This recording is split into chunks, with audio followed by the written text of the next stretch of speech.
sorry.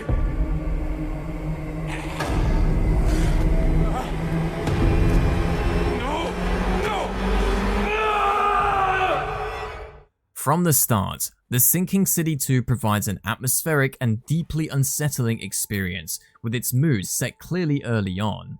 Its Lovecraftian influences are obvious, because the environments appear damp, oppressive, and covered in fog, giving a continuous feeling of discomfort. Instead of depending on frequent jump scares, the game gradually builds up tension, which allows the slow burn horror to make a strong impact. The narrative is one of the most impressive aspects of the experience. Even without disclosing any particular plot points, the story creates a highly engaging atmosphere of mystery, which promotes further progression.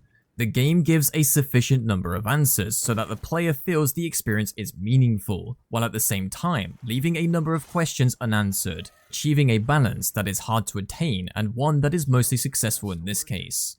Exploration is a key aspect of the game. The players proceed at their own speed through deteriorating and waterlogged areas, discover clues, and collect information. The world gives the impression of being inhabited without being too closely directed, and this level of freedom suits the game's atmosphere. Yet when it comes to combat, the situation is more complicated. On the surface, the mechanics are simple enough, consisting mainly of shooting, dodging, and managing resources as the basis of the fights. The weak point system introduces a strategic element by clearly showing where extra damage can be inflicted.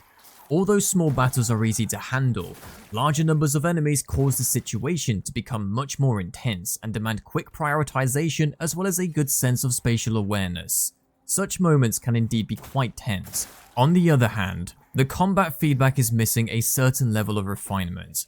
Although the weak points are visible and react accordingly, the effect of the hits and the enemy's reactions seem rather dull. Some of the animations turn out to be less well polished than one would expect from a modern survival horror game, and this occasionally breaks the sense of immersion.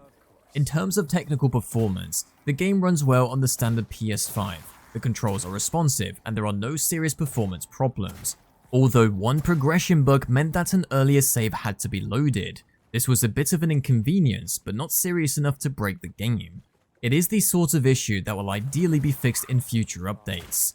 The length of the game is about 12 hours, which is suitable for the genre since it gives players enough time to become fully immersed in the world without keeping them waiting too long.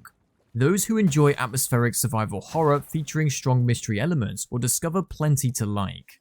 In summary, The Sinking City 2 provides a fascinating and unsettling experience thanks to its good atmosphere and an engaging storyline.